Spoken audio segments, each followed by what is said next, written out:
If you're trying to sell on Etsy and you still haven't sold anything, then this video is for you. This is a reality check, and I'm going to give it to you right now. It's going to be quick, concise, to the point, but it's real, right? I'm not going to sugarcoat anything. Let me tell you something. Around about maybe 70, 80, sometimes even 90%, right? Which I've seen of listings in shops may not sell, may never sell. And this is the reality, guys. This is the reality of selling on Etsy. But the problem is, this is where the problem lies, because a lot of people are listing, they're not seeing the sales. And then what's happening is they're giving up. And the ones that are consistent, the ones that are not stopping, the ones that keep listing up, eventually will sell, right? That's the facts of this. This is how the game works. I'm trying to get you to understand what the game is. This is the game. Now, you may be lucky. You might get lucky and you might sell quickly. You might sell early. I'm talking about general terms. I'm talking about the masses. I'm talking about the average. But that small percentage, that 20% is going to make you the money, and it can make you the big, big money, right? And this is the reality. That's what I keep saying. This is the reality of Etsy. So what do you do? What's the tactic? Look, the strategy is this, right? Obviously, this is the simple strategy, right? You need to know, you need to do your research first. It's just all about research, finding out what the low competition niches are, because you want to give yourself the best chance possible. And you need to make sure that you are armed. You have the science-based research, which I keep saying, it's all science-based, right? You need some kind of information, right? You need some kind of investigation. You need some kind of tool. And obviously, my tool is EverBee. You can choose whatever tool you want. There's loads out there. I choose it because it works for me, right? It suits me. Now, when you do your research, you are literally finding out what the low competition niches are, so you can get into it and have the best chance possible, right? It's very simple. So your tactic is to do your research, type in the niche that you're in, right? So you type it in and then you go down. Now, like I said, I get a lot of information from EverBee. It gives me at the bottom of every listing, so I can see what's going on, what's selling, what's not, what the monthly sales are, what's converting quickly, because I need to be quick. So what I do is I just go down. What's good? That's a good conversion, sales, how long it's been out there. So I look for a listing that's been out for a short amount of time, that's making sales, that's converting well, right? It's a simple tactic. There's not much in it. It's science based, right? It's very easy. Now, then I might identify something and say, "Oh, okay, oh la la, I can see something that's been selling quite well. It's only been, a short amount of time." So, it could be anything. Look at this. It could be any of these two. Look at that, 11 monthly sales, 1 month old listing. Look at this one, conversion rate of nearly 6%, 20 sales, 3 month old listing. Not been around for a long time, right? Obviously, I like to look at really good conversions, high conversion rates. I mean, look at this one. This is crazy. Look at this one. Just as a prime example of what I like to find out, right? So this is monthly sales. I mean, this is recent, 2 month old. It's got a conversion of 114%. 114%. Now, obviously, what's helping this conversion is that it's an ad, right? An Etsy seller ad. So obviously, I've identified that is going to obviously help to convert.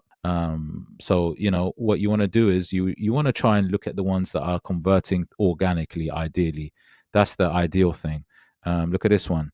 This one is eucalyptus, right? It's a bestseller. Boom. It's got a 10% conversion, which is good. It's got 81 sales, but it's quite an old listing, right? I want to stick to the recent listings, and this is the tactic that I employ, right? Look at those recent ones. Look at ones that are selling recently.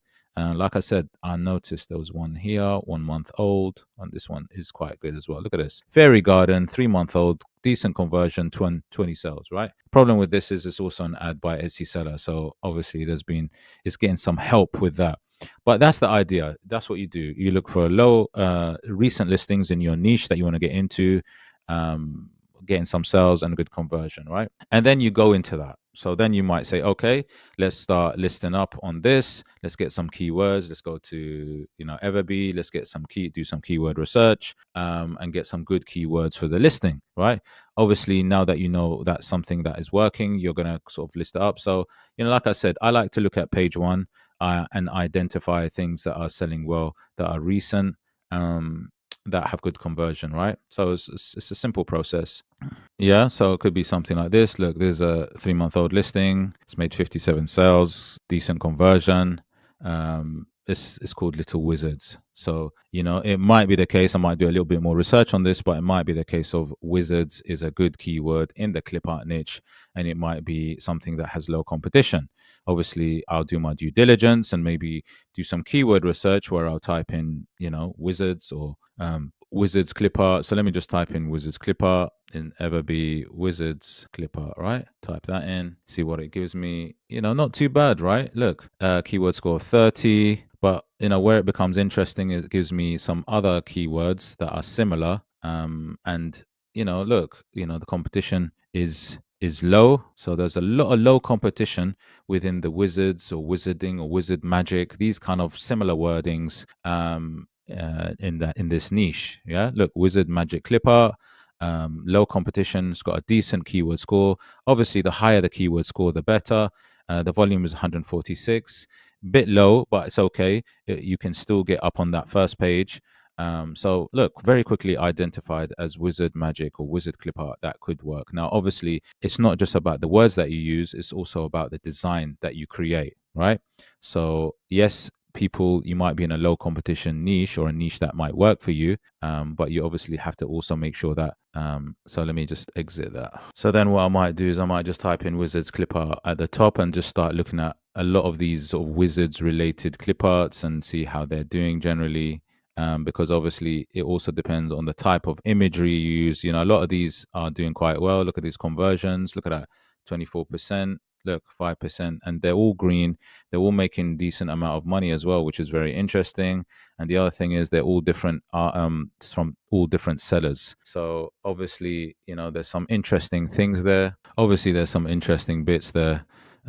So you actually go into that niche and just check it out further. Obviously, when you do your designing, just make sure that you stay away from any kind of copyright infringement, trademarks, and make sure that you create original designs, which is very, very important.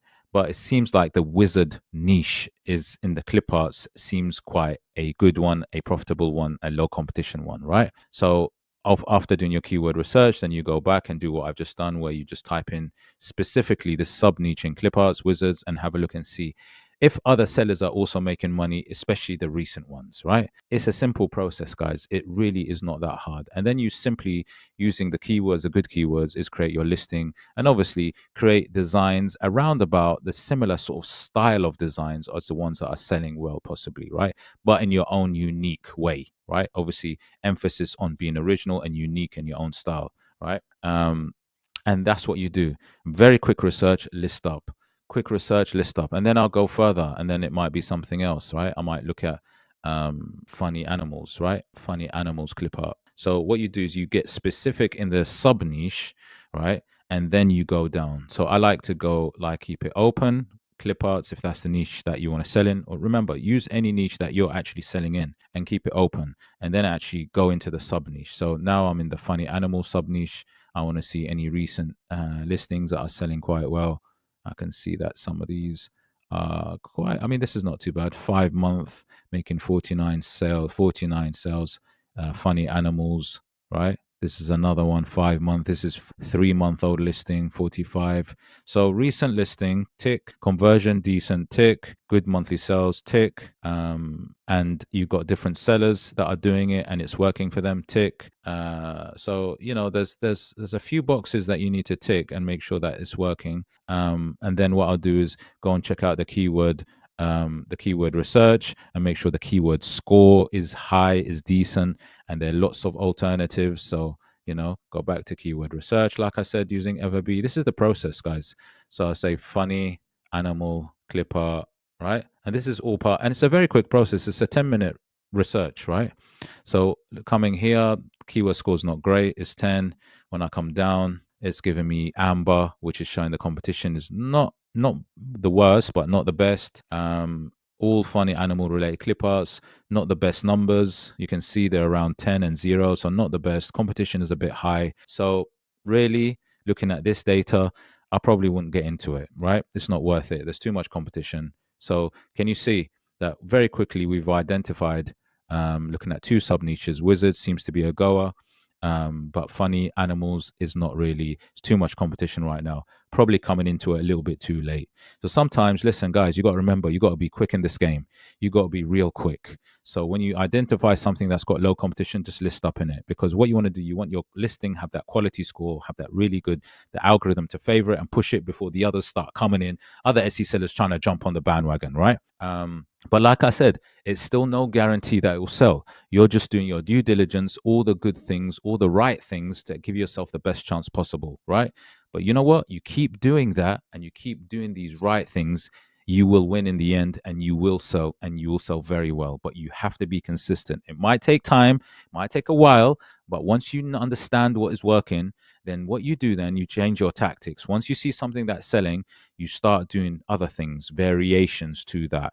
So if, say, for example, Wizards is working, I might do different listings of Wizards, different styles, different bundles, different types of clip arts, right? Different design elements to it. There's lots of things you can do once you start seeing something work. You know, there's sellers out there, once they see that something is selling, then they start doing different versions, different types of that same idea, the same sub niche, that same theme, and they can do very, very well. So that's the strategy, guys. Go and do it. Remember, keep going, keep listing, and you will win in the end, mate. Take care, and I'll see you on the next one.